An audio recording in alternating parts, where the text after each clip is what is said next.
Assalamualaikum warahmatullahi wabarakatuh. Perkenalkan, nama saya Ratu Amalia Khadijazing dari program studi Pendidikan Bahasa dan Sastra Indonesia semester 3 non-reguler. Di sini saya akan mempresentasikan hasil analisis saya pada cerpen Racun untuk Tuhan karya M.X. Sakabaru menggunakan pendekatan postkolonial. Alasan saya memilih cerpen ini untuk dianalisis menggunakan pendekatan postkolonial karena dalam cerpen ini itu mengandung unsur-unsur postkolonial yang sangat kental yang dimana dalam cerita itu menceritakan mengangkat konteks historis yang menaungi kota Delhi yang merasakan dampak-dampak dari penjajahan Belanda, sehingga saya memilih cerpen ini untuk dianalisis menggunakan pendekatan postkolonial.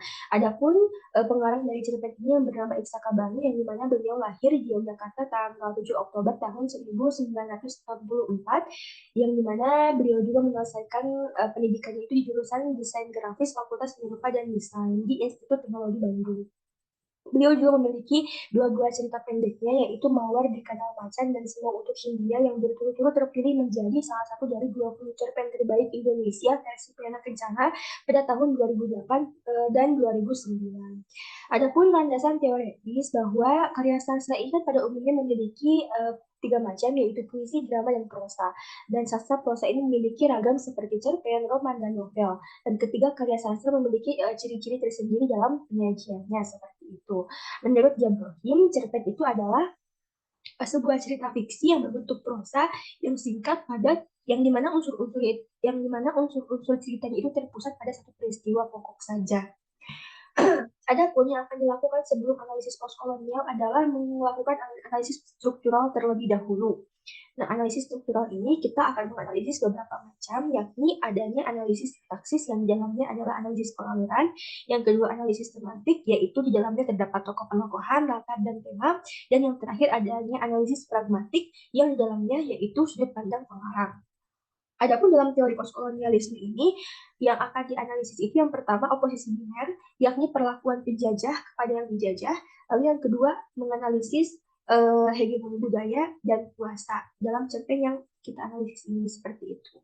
Maka rumusan masalahnya itu yang pertama bagaimana struktur dari cerpen Racun untuk Tuhan, yang kedua bagaimana oposisi biner dalam cerpen Racun untuk Tuhan, dan yang ketiga bagaimana hegemoni kuasa dan budaya dalam cerpen Racun untuk Tuhan. Adapun tujuan dari penelitian ini yang pertama memaparkan secara struktural cerpen Racun untuk Tuhan, yang kedua memaparkan oposisi biner yang terkandung dalam cerpen Racun untuk Tuhan, dan yang ketiga adalah memaparkan hegemoni kuasa dan budaya dalam cerpen Racun untuk Tuhan ini. Yang pertama adalah analisis struktural pada cerpen Racun untuk Tuhan karya M.X. Sakabanu. Yang pertama adalah analisis sintaksis yang di dalamnya yaitu menganalisis alur pengaluran. Dalam alur pengaluran ini adalah elemen terpenting dalam sebuah karya sastra. Alur ini kan terbagi tiga, ada alur maju, alur mundur, dan alur campuran atau tarik balik. Dalam menganalisis alur pada cerpen ini itu saya menggunakan fungsi utama. Ini adalah pemaparan dari analisis alur yang terdiri dari 30 fungsi utama yang dibagikan menjadi yang sudah saya cantumkan dalam PowerPoint yang dapat teman-teman lihat. Ini adalah bagian hasil dari 30 fungsi utama yang telah dimaparkan tadi. Di sini dapat dilihat dari F2 ini ada hubungan terus sampai F21, dan dari F21 ini adanya tarik balik ke F1, lalu lanjut lagi ke F22 hingga beres, yaitu hingga selesai, yakni F30. Dan F1 dan F2 ini tidak ada hubungan. Mengapa demikian? Karena F1 ini menceritakan tentang Tuan Achenbach menyuruh Imah untuk pergi dari rumahnya. Dan F2 ini menceritakan tentang awal mula Tuan Achenbach datang ke tanah Hindia. Terus hingga F21 ini menceritakan tentang Tuan Achenbach melamar atau menikahi Helena, wanita dari Belanda. Setelah itu Tuan Achenbach menyuruh Imah dan anak-anaknya pergi dari rumah. Adanya tarik balik ke F1. Lalu dari F1 ini lanjut lagi ke F22, di mana Imah meninggalkan Tuan Achenbach hingga selesai sampai F30. Maka dapat disimpulkan bahwa alur dalam cerpen Racun untuk Tuhan ini adalah alur campuran. Adapun analisis semantiknya, yang pertama adalah menganalisis tokoh penokohan. Tokoh ini menurut Johannes dalam Nurdiantoro bahwa penokohan adalah sebuah pelukisan yang jelas tentang seorang yang ditampilkan dalam sebuah cerita, baik itu tersurat maupun tersirat. Adapun dimensi yang ditentukan yang pertama adalah dimensi fisiologis, yang kedua dimensi sosiologis, dan yang ketiga dimensi psikologis. Yang pertama tokoh yang dianalisis yaitu pemeran Imah. Imah ini berdasarkan dimensi sosiologisnya adalah seorang wanita yang miskin karena ia bekerja sebagai kuli pemetik daun tembakau. Hal tersebut diambil dari kutipan yang sudah dicantumkan yang dapat teman-teman lihat. Lalu yang kedua, berdasarkan dimensi fisiologisnya, Imah ini adalah seorang wanita yang cantik dan juga manis. Tubuhnya itu kecil dengan kulit yang berwarna coklat muda. Hal itu pun diambil dari kutipan yang sudah dicantumkan. Lalu selanjutnya berdasarkan dimensi psikologisnya, Imah ini adalah seorang wanita yang rajin, cerdas, dan bisa membaca pikiran. Hal tersebut juga diambil dari kutipan yang sudah dicantumkan. Selanjutnya adalah pemeran Tuan Archenbach atau pemeran aku atau Fred. Berdasarkan dimensi sosiologisnya, Tuan Archenbach ini adalah seorang pegawai swasta dari Belanda yang ditugaskan di Hindia. Itu pun diambil dari kutipan yang sudah dicantumkan. Dalam dimensi fisiologisnya, Tuan Archenbach ini adalah seorang lelaki yang berasal dari negara Belanda. Dan yang terakhir, berdasarkan dimensi psikologisnya, Tuan Archenbach ini adalah sosok lelaki yang pekerja keras, namun Tuan Archenbach ini adalah sosok lelaki yang tidak setia. Hal tersebut juga diambil dari kutipan yang sudah dicantumkan.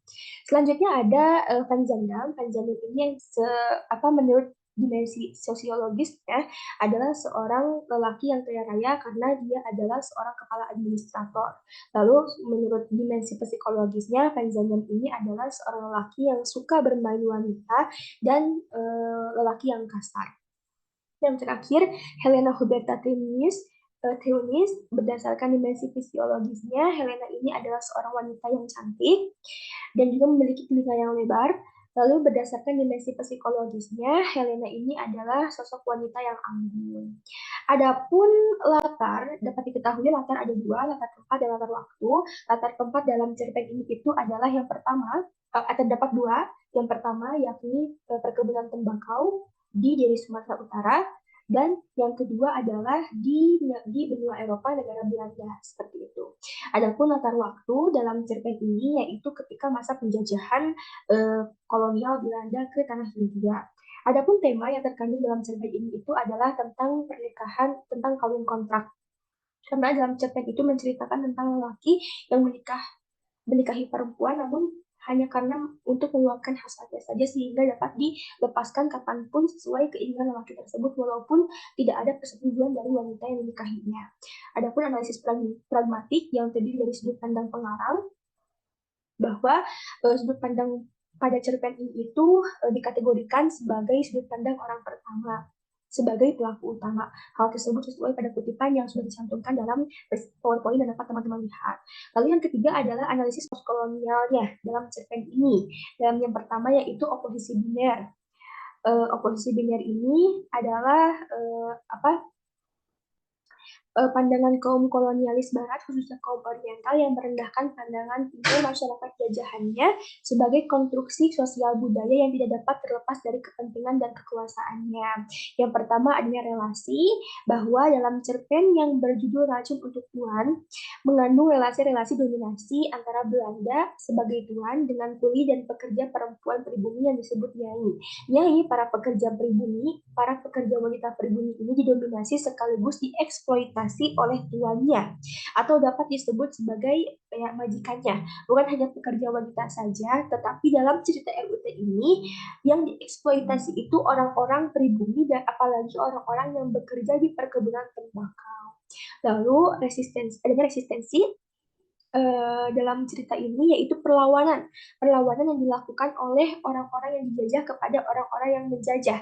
Dalam cerita ini itu menceritakan seorang nyai, para wanita pribumi itu melakukan perlawanan dengan cara meracuni makanan yang nantinya akan diberikan kepada majikannya, kepada tuannya, seperti itu. Seperti dalam cerita ini, Imah meracuni Tuan Archenbach lewat makanan yang makanan tersebut nantinya akan dihidangkan kepada Tuan Archenbach, seperti itu. Itu adalah resistensi perlawanan yang dilakukan oleh Imah. Adapun hegemoni budaya dalam cerpen Racun untuk Tuhan ini, bahwa dalam cerita ini itu menceritakan secara tidak langsung awal mula adanya sebuah kawin kontrak seperti itu, yang dimana budaya tersebut masih ada hingga saat ini. Hingga saat ini kasus kawin kontrak itu masih banyak terjadi. Lalu yang selanjutnya hegemoni kuasa dalam cerpen Racun untuk Tuan karya Erik Sakabani ini adalah para koloni Belanda yang dimana diperankan oleh Tuan Achenbach dan Van Zandam yang pada saat itu berkuasa. Yang dikuasai pada saat itu adalah orang-orang pribumi yang diperlakukan tidak adil. Mereka ditempatkan oleh para koloni itu di tempat yang paling rendah, dinilai yang sangat kecil, dinilai yang sangat rendah seperti itu. Mungkin hanya sekian yang dapat saya sampaikan mengenai analisis terhadap cerpen Racun untuk Tuan karya Erik Sakabanu. Mohon maaf atas segala kekurangan dan kesalahan. Wassalamualaikum warahmatullahi wabarakatuh.